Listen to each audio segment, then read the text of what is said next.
Good afternoon, everyone. First of all, a statement. I have a nosebleed every day. I have HHT, but what is HHT? It actually stands for Hereditary Hemorrhagic Telangiectasia. Luckily, everyone just calls it HHT.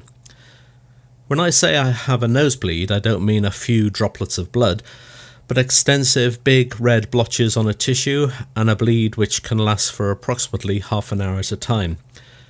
HHT affects 1 in 5,000 people, and currently there is no cure for this rare genetic condition.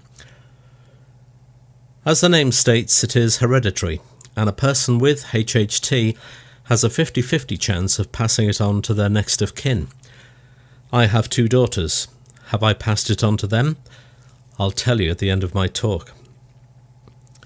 People with HHT are born with abnormal blood vessels, hence the nosebleeds. The condition can also affect other parts of the body, with collections of blood vessels, known as PAVMs, appearing in the lungs, liver and brain, so the condition can cause strokes and be life-threatening. I can only talk on a personal level here, but I have had 2 separate groups of rogue blood vessels in my right lung. The first discovery was back in 1982, when I just started literally coughing up blood. I had always had the occasional nosebleed throughout my life, but nothing too drastic. Following extensive x-rays, the blood vessels were finally identified and removed by invasive surgery. We assumed at the time it was a one-off. In 2005, I was experiencing quite heavy nosebleeds, so I was sent to my local ENT surgeon, who said he could fix the problem with an operation on my nose. Following surgery, the first thing he said to me was that everything he touched bled. It was only then that both he and I researched further into the causes of nosebleeds and discovered HHT. In 2007, another blood vessel cluster group appeared in my lung.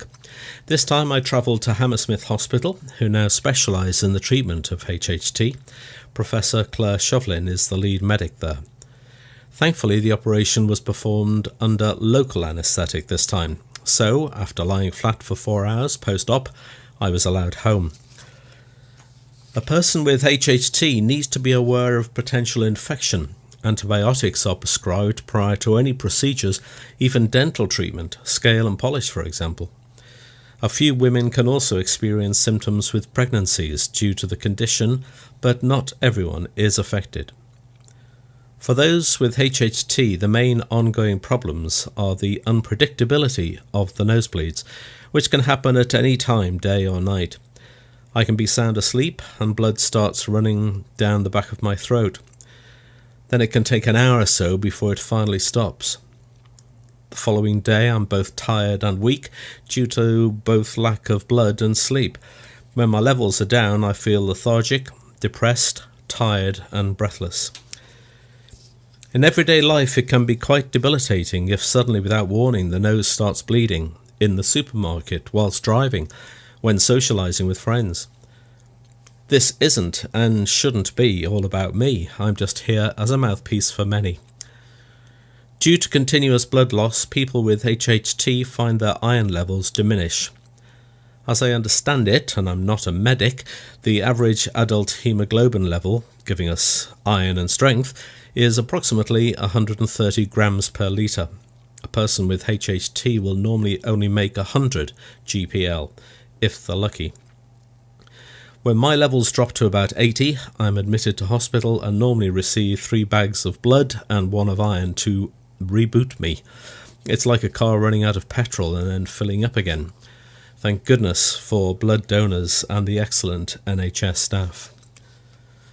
I have sometimes felt while sitting up in bed in the middle of the night bleeding that I'm isolated from the rest of the world and no one is aware of this condition. Thankfully, I have a brilliant and understanding GP. I have monthly blood tests, so when my levels get too low, I'm booked in for the IV treatment. And times are changing. We now have Findacure. In this country, there is a website, hhtuk.org, and in the USA, where they are very proactive, curehht.org is an ideal information link. Plus, they informed me only last week that Professor Helen Arthur is based near here, Newcastle University, and has been researching HHT for a number of years.